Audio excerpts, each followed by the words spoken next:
Ade Irawan, anggota komplotan begal menyerahkan diri ke polisi setelah rekannya Agung ditindak tegas polisi.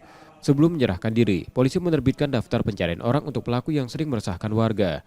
Sementara itu, unit pidana umum Polrestabes Palembang juga menangkap 3 pelaku begal dari kelompok berbeda. Ketiganya masing-masing Paidi, Angger, dan FA. Dari catatan kepolisian, komplotan ini telah beraksi 15 kali di wilayah Sukarami, Palembang. Mereka biasanya menakuti korban menggunakan senjata tajam dan senjata api rakitan.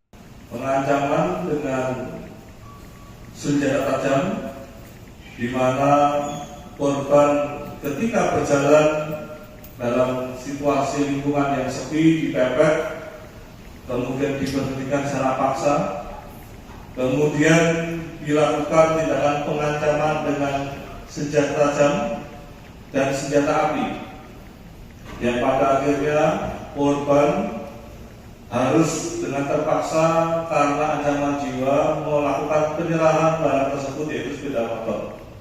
Akibat tindakan mereka, para pelaku terancam hukuman 5 tahun penjara. Yudi Kiswanto, Kompas TV, Palembang, Sumatera Selatan.